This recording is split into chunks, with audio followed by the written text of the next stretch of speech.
I'm sitting there, a broken leg, no painkillers. I'm going into shock, no food, no water. And I really thought this could be it. There was a part of me that had to make peace in that moment with my life.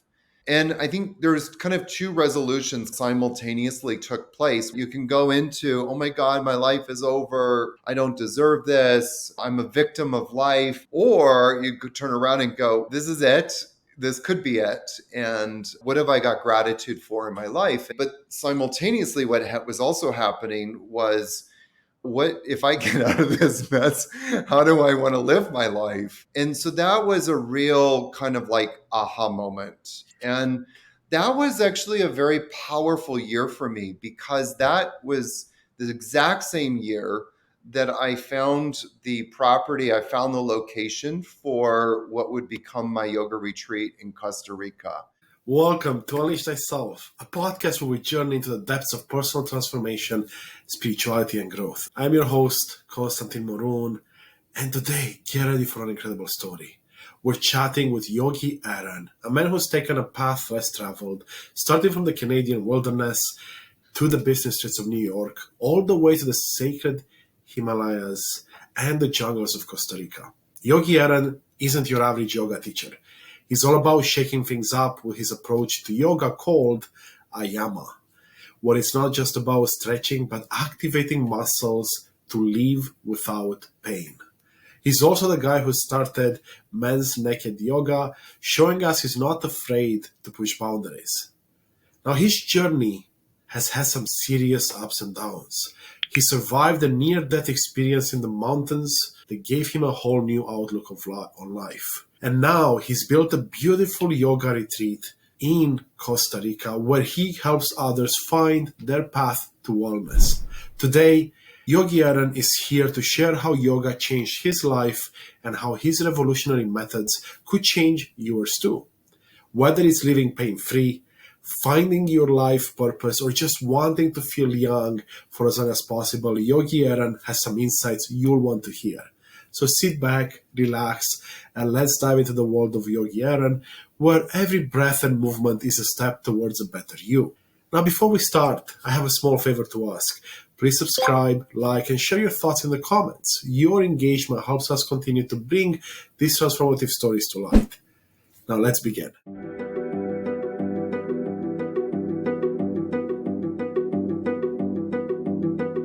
Welcome, beautiful souls. With me today, I have none other than Yogi Aaron.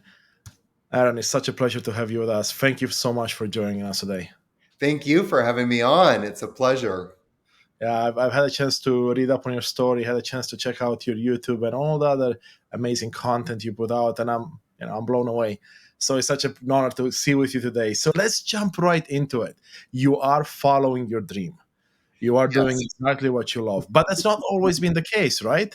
It's been challenging at times. It was not easy because I think I grew up, as many of us did, with people saying you have to follow certain paths in life.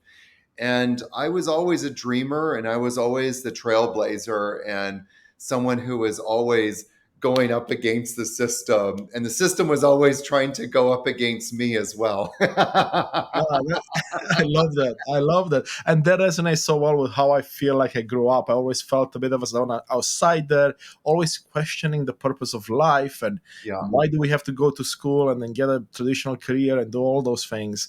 So it sounds very, very similar. But I'm curious to see, what was the catalyst for you to be able to finally follow your dream? Oh my Lord. I think sometimes in sort of our line of work, they call them light bulb moments. Mm-hmm. And I've had many light bulb moments in my life. I think probably one of the biggest ones was when being a yoga person, I love going to India. I've actually been to India more than 10 times. Oh, wow. And I've taken a lot of people to India with me. I love guiding people on trips around the world. And what I found is a lot of people like to travel with me for various reasons, but one is a lot of people feel more safe going with somebody who sort of knows the terrain. And one of the trips I took people on was in the Himalayan mountains. Mm. And we actually hiked in the Himalayan mountains. It was an incredible journey, just breathtaking. And when you're in the Himalayas, it's easy to understand why this is the home of the yoga tradition. The Himalayan mountains have this, you know, otherworldly peace and ethereal beauty amongst them. But on one of the last trips I did up there, I was coming down with the group down this glacier. And as I was coming down the mountain, there was this boulder that was twice the size of a bowling ball coming down the mountain. And unfortunately, it headed right towards me. And I turned too late, and the boulder hit my leg in right in the middle of my femur bone. And of course, I immediately fell over and was in a lot of pain. And the short story is that some people went for help, and we were hoping that a helicopter would come. And around 3 o'clock, 3:30 in the afternoon, it was very clear that no help was coming. And so we didn't really know what to expect at that moment. And there was a moment when I realized this could be it. You have to remember, we were on a glacier. There was no firewood. All of our clothes had gone ahead with the porters. And I was just sitting there with about three people that were in our group. They were taking care of me while everybody else had already gone ahead. They actually hardly had any clothes as well with them, because everything was sent ahead with the porters. And there was that moment when I'm sitting there, a broken leg, no painkillers, I'm going into shock, no food, no water, and I could go down the list, and no firewood. And I really thought this could be it. There was a part of me that had to make peace in that moment with my life. And I think there's kind of two resolutions simultaneously took place. One was that I had to be grateful. There's experience gratitude for the life that I had. There's two choices in that moment. You can go into, oh my God, my life is over. I don't deserve this. I'm a victim of life. Nothing good ever happens to me. Or you could turn around and go, this is it. This could be it. And what have I got gratitude for in my life? And so that that was happening, but simultaneously what was also happening was, what if I get out of this mess? How do I want to live my life? And so that was a real kind of like aha moment. And that was actually a very powerful year for me, because that was the exact same year that I found the property, I found the location for what would become my yoga retreat in Costa Rica. And so those two things were happening simultaneously.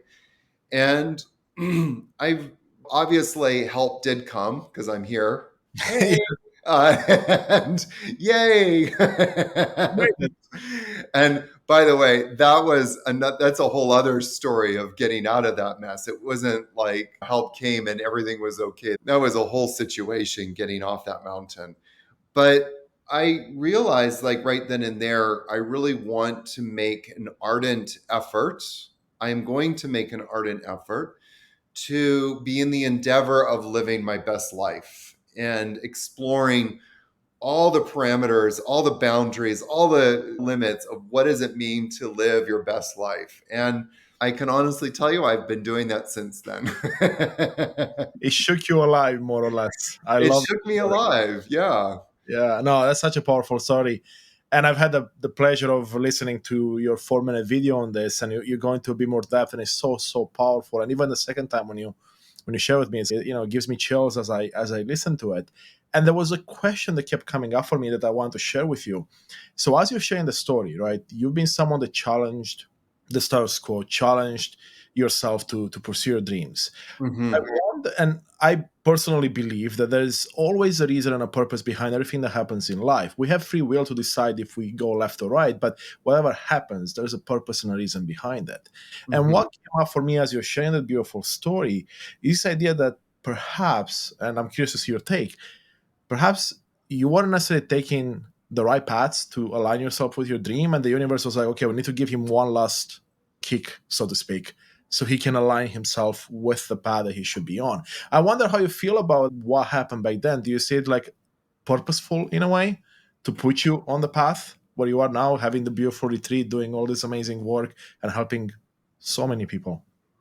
I don't know that I've ever considered that as a question.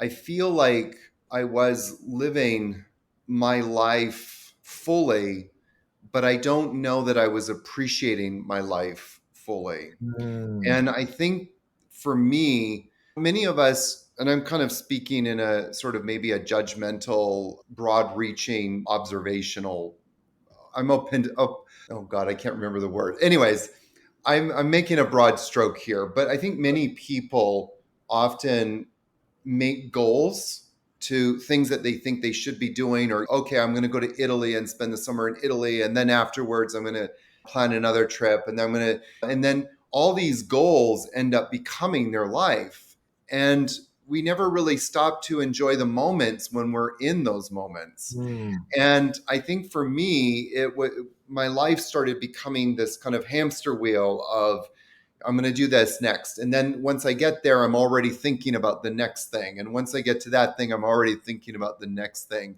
And getting hit by that boulder slowed me down a yes, I can. lot. And literally, I had to slow down. Hey, it's Konstantin here, and I want to take a brief moment to truly thank you for being a part of this incredible journey of transformation. You are the reason we are creating this content. I see you and I appreciate you. Your support truly means the world to me. I want to ask you for a small favor. I'd love for you to join our mission by hitting like, subscribe, or leaving a thoughtful comment or review. Your engagement helps others discover these insights, and together we can continue to unlock the power of authenticity and personal transformation. And if you want to reach out directly to me, send me an email at constantine at unleashthyself.com. I value any and all feedback. Thank you for being a part of this movement. Now, back to the episode. Recovering from that was an experience. And it made me appreciate everything, not just like the amazing moments in the Himalayan mountains, but just because I lived in New York City at the time, just walking by and appreciating people and appreciating as you're walking by and the beautiful planters that people would have on their windowsills on the streets of New York, or just the little things. And I remember for the longest time I was so emotional, like everything just touched my heart. It was crazy. My heart was like cracked wide open. And so I think like it just made me slow down and appreciate so much more after that experience, that it wasn't so much how much could I pack in, but how much was I being present to whatever moment I was in. Yeah, I love this so much. So much. Thank you for going deeper into that. And how do you think that helped in you deciding to open up the retreat and moving down that path? Well, it refortified many things for me. One, that my life was not going to be forever, if you want to use that word, in New York. And that I was being called to do something on a massive or on a bigger scale. So at that moment, when I was living in New York, I was only teaching men's yoga. And I was catering really specifically to a very narrow market of people. And in opening Blue Osa, it's given me a chance in many ways to spread the tradition of yoga to a much larger group of people. And I'm personally committed to passing this lineage on. And I think in many ways, people, when they come to Blue Osa, they get a taste at least of that tradition, and it touches them. It touches their hearts, and it creates a lot of space for healing. And I never would have had that opportunity had I just kept on the same path. And I find it really fascinating that so many of us, people like you and me, I'll pick on you for a Oh, moment. please do. Yes. And I don't know if any of this is true. I'm just I can't even pull that word out, but pontificating, that people like you and me, we talk about getting out of our box, and we talk about the importance of living limitless, which is one of my catchphrases, become limitless. And we easily get stuck in our own box. Like going to New York with $3,000 in my pocket, knowing I had maybe barely 2 months to make it or break it, not knowing a single soul, and then 6 years later having this yoga studio, this thriving yoga studio, traveling around the world teaching yoga workshops, et cetera, et cetera. That in and of itself became a box for me. And because I was comfortable, I became very comfortable in that world. And getting hit by that boulder was like a way to like get me out of that box, wake things up. And then opening up Blue Osa was like way out of my box. I didn't know anything about opening a retreat center on the beach in the jungles of Costa Rica. But we need to constantly get out of our comfort zones so that we never get too comfortable in one place, that we're constantly challenging ourselves to expand the possibilities of who we can be in this world. And that excites me a lot. Yeah, such a beautiful, powerful message there, right? It's all about expanding on your purpose and doing more, like you said, right? Because once you get comfortable, it's easy to get caught up in those moments and just continue life the way it is. And I've been there myself Oh, many sure. times during my corporate life, so I can have it 100%. Well, we also become very egotistical in that as well, and arrogant. And that's never a good thing, I think, for us. It's good to become confident in your field. Like I'm very confident about what I talk about, but not to the point of ego. Is like where I get ego, it keeps me in that box. Like this is all that I can do. And then arrogancy is like I know better than you. And so it's important for us to keep humbling ourselves and expanding again the possibilities of who we can be in this world. Yeah, I love that message so much. And it's definitely something I catch myself doing as well. It's like, okay, so let's be open to learning as much as possible, to being Mhm. wrong, to allowing other opinions to come in and grow, right? People talk a lot about growth mindset, but I would say this is like taking it to the next level. We're Mhm. always cognizant that your ego can get in the way, that you can become, like you said, so full of yourself at times that you don't allow information to come in and be open-minded so you can make the changes you need to make to get forward. Yeah, Yeah. absolutely. So I'm curious, I want to go back a second, if I may. Why yoga? So I got into yoga when I was around 18 years old, and I, like probably many people who get into yoga, was noticing that my body was tight, and I really believed that I should stretch to become healthy and stay young. At the age of 18, I was obsessed with staying young. And I then got into yoga. And the short story is that for me, it was really more about the workout in the beginning than what it was supposed to be about: the healing, slowing down, being able to move inward. And then about 10 years after that, I met my teacher, Rod, whose specialty was actually in teaching Tantra. The definition of Tantra is to become limitless, is to go beyond our limitations and enter the world, enter the universe of limitless possibilities. And Rod did that for me. He was one of the only teachers I had had up until that moment who was able to tear the veil back between the seen and the unseen, between the self and the sacred. And I had that experience of being able to penetrate that unseen world. And I that completely fascinated me. I wanted more and more, and I wanted to understand the parts of myself that I couldn't touch really before. So then that kind of propelled me even more so into teaching yoga, understanding it, and then, of course, opening up a yoga retreat center. Which is amazing. Now, for someone like myself, right, I've tried yoga a few times in my life. It's not something I've practiced. Maybe I of course, didn't give it enough time, or have been in the wrong place at the wrong time, perhaps, who knows. But what I've seen is that there's, at the times that I have gone and tried it outside the gym or whatever else, it's predominated by women, which is great. But how do you get men? Because I know you said you specialize in helping men, or specialized in New York at least. How do you get men to see the value in yoga and get them started? That's a good question. I think it's a complicated one, to be quite honest with you. In New York, I decided that I wanted to, quote unquote, minister to primarily to men, and having a men's only space was one of the best ways to do that. Men seem to thrive more so among other men. And one of the things personally, this is kind of off topic maybe, but I spent a lot of my life at that time really trying to empower or create the space for men to return to feeling what it was supposed to be like to be a man.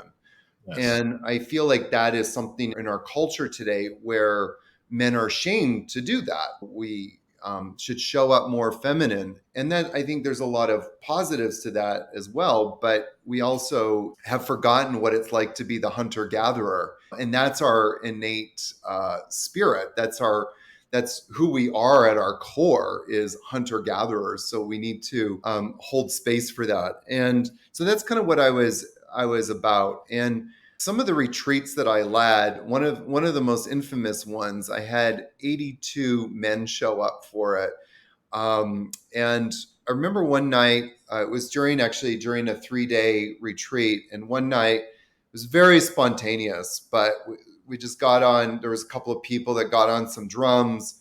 We started doing some chanting. And then within, I think about 20 minutes later, we were all dancing and like very earth beat like dancing and chanting and celebration. And for me, that was like a moment that was so raw and pure. And I felt that men are just craving this at such a soulful level. So to answer your question, I don't know that I have the answer, because I have since then, especially being at Blue Osa, endeavored to do this. What I find really fascinating, and this doesn't get a lot of press, but that yoga actually was a men's club. Much like the Catholic Church, and you look at priests, you don't see female Catholic priests. And much like the Catholic Church, the yoga tradition only really had male teachers. Yeah, there was a few female teachers. They were more aberrations than anything else. And that to me is just really fascinating, how the yoga world has kind of become predominated by women. And I indirectly, not directly, I indirectly blame Jane Fonda. Because, and she's really, that's why I said I indirectly blame her, because she's an archetype of what went wrong in yoga. And so she came out with her workout videos, and one of them was yoga. And so what did she have on? She had on her leg warmers, her headband, her leotard, looking beautiful like Jane Fonda looks beautiful. And that, when a lot of men think about yoga, they think about uh, women in leotards and leg warmers and headbands. And that's not what men are about. And so I think we just need to step by step undo that mental image and try and flip the script on it. Yeah, and I mean, for people like myself that are very analytical but also spiritual, let's talk about the benefits. Let's talk about the Yeah. benefits of yoga. You touched on, of course, stretching, and that's nice and fine, but I'm sure there's a lot more benefits, and of course. Well, absolutely. I mean, first and foremost, there's a physiological benefit. So I wrote a book called Stop Stretching, just for the record, because I ended up in the in the emergency room of a hospital with the orthopedic surgeon saying to me I was going to need a spinal fusion in my lower back by the age of like 44. So I kind of had to go back to the drawing board and unlearn a lot of what I learned. and started to find a way to bring more muscle activation into the practice of yoga. So that's my lane, or that's what I specialize in. But here's the secret sauce to yoga. And yoga is one of the very few places that I've seen and experienced where there's a deep emphasis, normally, especially if you have a good teacher, on the breath. There's no other really real modality out there that brings as much awareness to the breath. And so, what is the benefit of the breath? Intrinsically, the breath, once we start to breathe properly, we move ourselves from a fight or flight mode into a rest and digest mode. Most of us are operating in life from fight or flight. We're in that fight or flight. We're constantly dealing with putting out the battles of our life. And that's not a good place to be in. That's not a place where we can spiritually thrive. But also from a physiological standpoint, in that state of perpetual stress, one of the byproducts of stress is inflammation. And inflammation has a detrimental effect on our body. And the most fascinating thing to me from a yoga biomechanical perspective is when we start to breathe, we immediately reverse that cycle of stress. Like it immediately goes down. And if the cycle of stress goes down, we can impact the person's inflammatory response in their body immediately. So people generally across the board feel good when they're doing yoga. Why is that? Because they're breathing properly. So powerful. Yes, and I've stumbled upon a lot of amazing breathing exercises lately, and I can attest to the power of them. I didn't realize how wrong we breathe to begin with, and Yeah. then how much it can change once you do it right. I'm curious, is there like a specific method you teach, or is it different depending on the situation and exercises? That's a good question. Different teachers have different ways to breathe, but the general practice is to breathe into the belly and feel the chest expand. And then as you exhale, feel the breath leaving the chest and the belly emptying. And when we breathe like that, we breathe diaphragmatically. So what we're trying to do, is to access the diaphragm and get the diaphragm to start working in a way that the lungs can start to fully expand. One of the things that we want to do or endeavor to do is to begin slowing down the breath. And so most humans, the average human, and there's different numbers around this, but generally speaking, it's somewhere between 18 and 22, 24 breaths a minute. You think about, let's think about 20 breaths a minute. That means that you're breathing in for 1.5 seconds and exhaling for 1.5 seconds. Let's just do that for your listeners.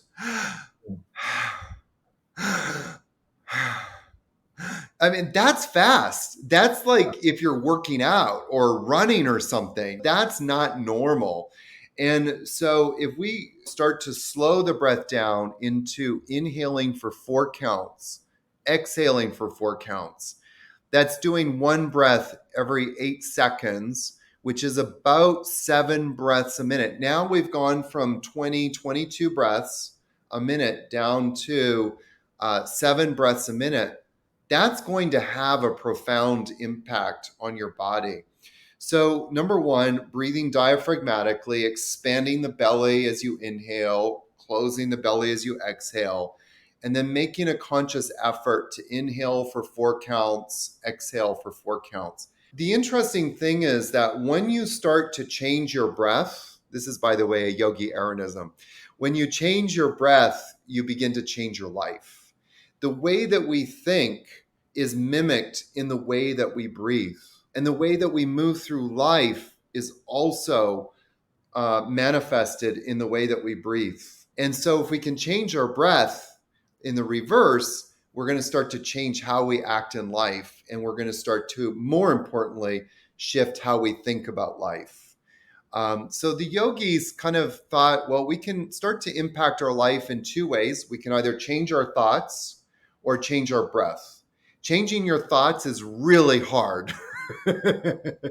So it's a lot easier to change your breath. So that's why there's a lot of emphasis on working with breath.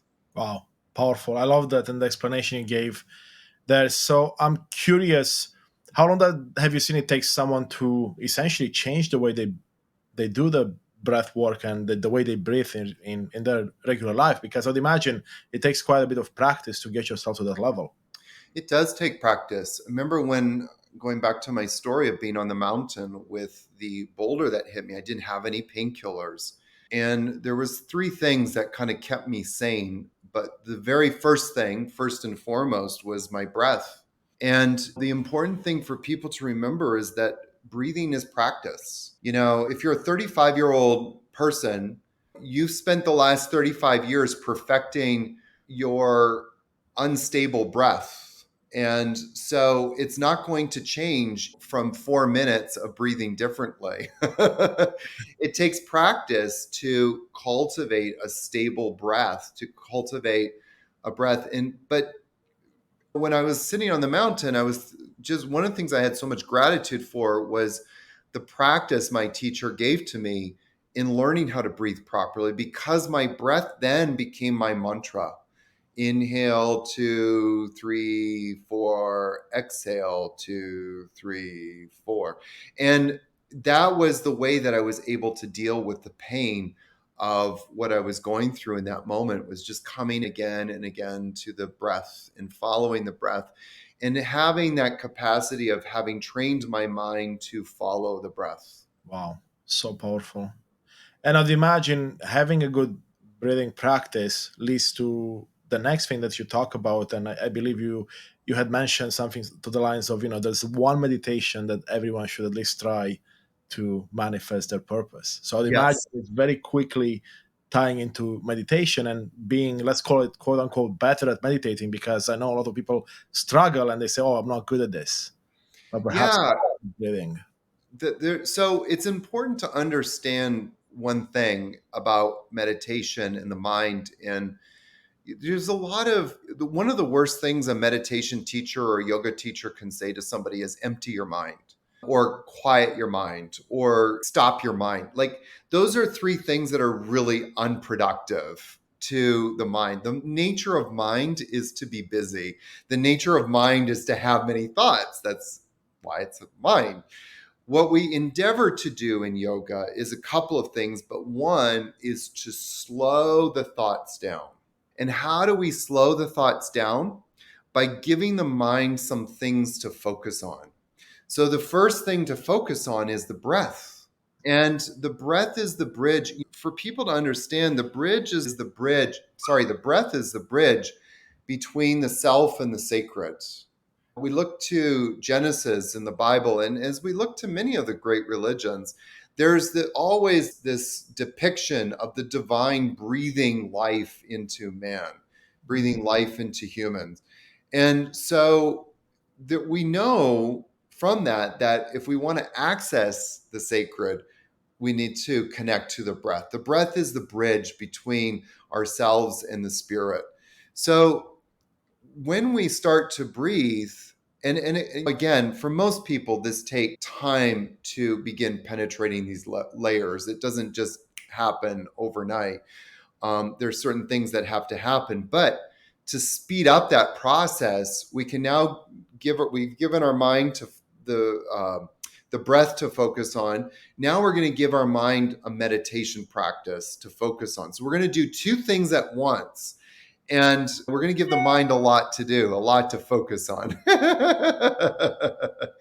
And so in doing that, we then have that capacity to then quiet the mind. And so the nature of the mind is to live in a box. And what we want to do is get it out of the box. Well, when we start to breathe, the nature of breath is to expand. When you breathe in, what are you doing? You're expanding. So giving the mind that to focus on, as well as a meditation. So my favorite meditation practice, I have a few, I have a couple, but this one is at the top of the list. And there's a whole story behind it, which I'm not going to get into. But a lot of us, as I said, kind of contract. We go back into our box. What do we want to do? We want to step out of the box. We want to get out of our limitations and into the place that is limitless. So one of the affirmations I was given many years ago, as I was going through a deep transition in my own life, is I'm opening myself up to the universe of limitless possibilities. And, for a lot of us that find it hard to meditate, doing those two things, well, three things: breathing, feeling the expansiveness of the breath, but then also repeating this affirmation and feeling the affirmation. So it's not just repeating words. A lot of people think that affirmations are about repeating words. It's actually really about feeling something. Mm. And the interesting thing about mind is that, or imagination, is if you translate imagination, it's images brought into action. We're making images in our mind alive in our life. And the most fascinating thing that I find that my students that embody this affirmation and do this breathing practice is that they're able to tap into a place that is beyond fear. So we transcend fear. We go into that place where answers to our life reside and possibilities open up to us. That's powerful. Can you remind us one more time what affirmation is? Yeah, absolutely. I am opening myself up to the universe of limitless possibilities. Oh, that sounds so beautiful. And Yeah. And so if it's you about do it with the envisioning it breath, and feeling it. yes, you Yes. have to do it with the breath. You have to breathe as you're doing it, because the nature of breath is to expand. The nature of breath is to go beyond the universe of into that universe of limitless possibilities. So breathing with it and being conscious of the breath increases the potency. And then, of course, feeling it. There's a Sanskrit word for affirmation, which I prefer the Sanskrit word. It's called bhavana.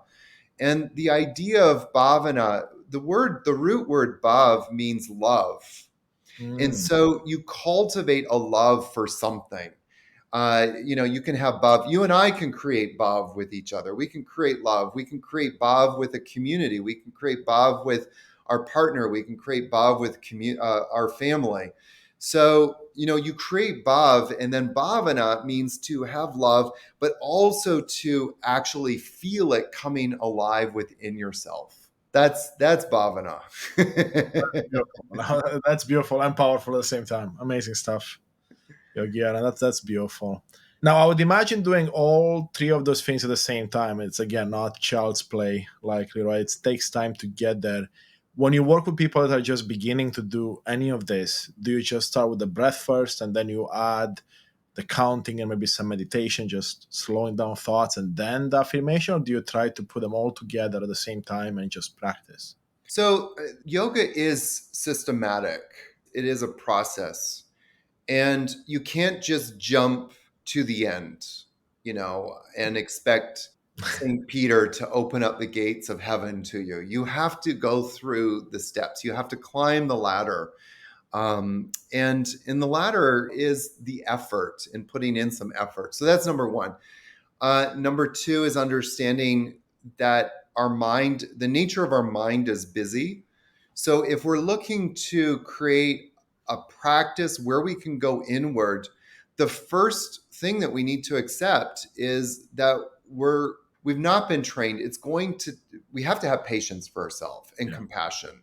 And in that understanding that the nature of mind is to be busy, and have compassion with that and understand that. And one of the words, instructions that I use a lot when I'm leading meditation practices is just notice your mind, come back to the practice, come back to the practice again and again. If your mind goes away from the practice, gently, kindly, and compassionately bring your mind back to the practice. And that's part of the practice, is just noticing how often we get distracted without becoming emotional about it. We easily become emotionally imbalanced. And so it's cultivating a dispassion. Part of the practice is to watch your mind. You're watching your mind, you bring your mind back to the practice. The mind in the Indian tradition, the mind Especially in the yoga tradition, we find that the mind is often compared to as a monkey. And yogis will often use that term, monkey mind, Yes. and are there to teach the monkey mind how to calm down and how to be able to sit still. It's not easy. So it's just having compassion for yourself. The first step is learning how to breathe. Second step is to feel the expansiveness of the breath. Third step is to then bring in the bhavana, bring in the affirmation practice. So if you're doing a sitting practice for 10 minutes every day, maybe for the first 5 minutes is just breathing and then feeling. And then Mhm. the second 5 minutes then is to bring in the affirmation and feel the affirmation. So that's what it starts to look like in a systematic way.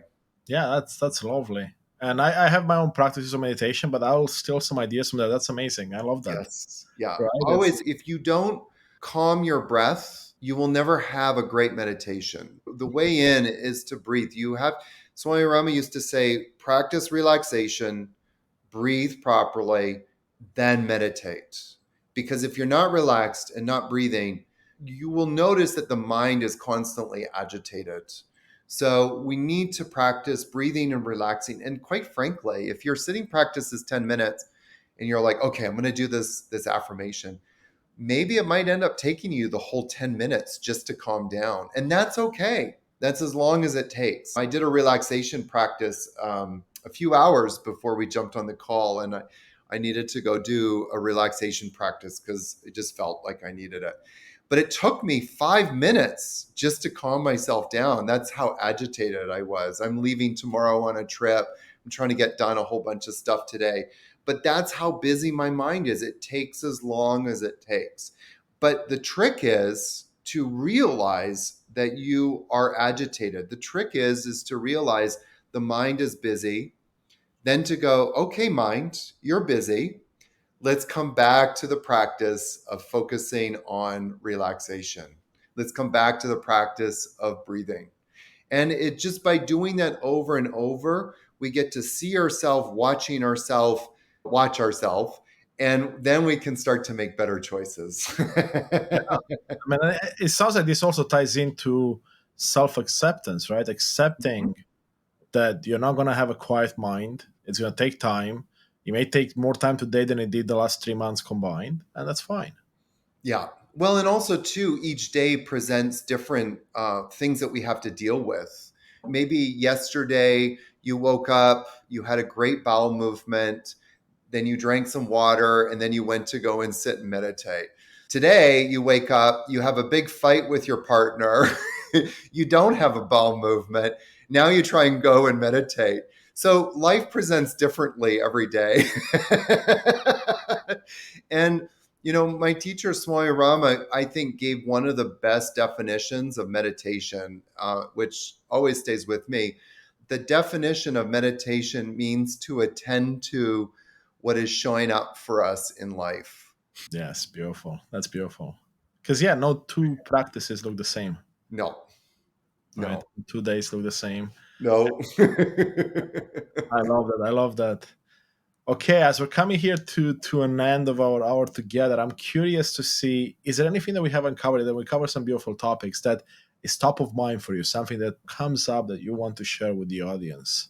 My main message is usually one and the same. And it's like, wake up every day and ask yourself if you're living the purpose of your life. And if not, dedicate that day to living your purpose in whatever capacity you can. And because life is short, and that lesson on the mountain showed me how quickly life can not only be taken. That boulder hit me in my leg, and for better or for worse, it was better.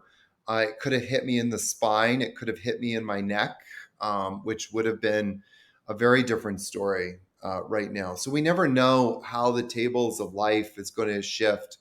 And just wake up every day and know that it's precious, and remind yourself of that, because life is a sacred gift. What a beautiful message there, Yogi Aaron. Thank you so much.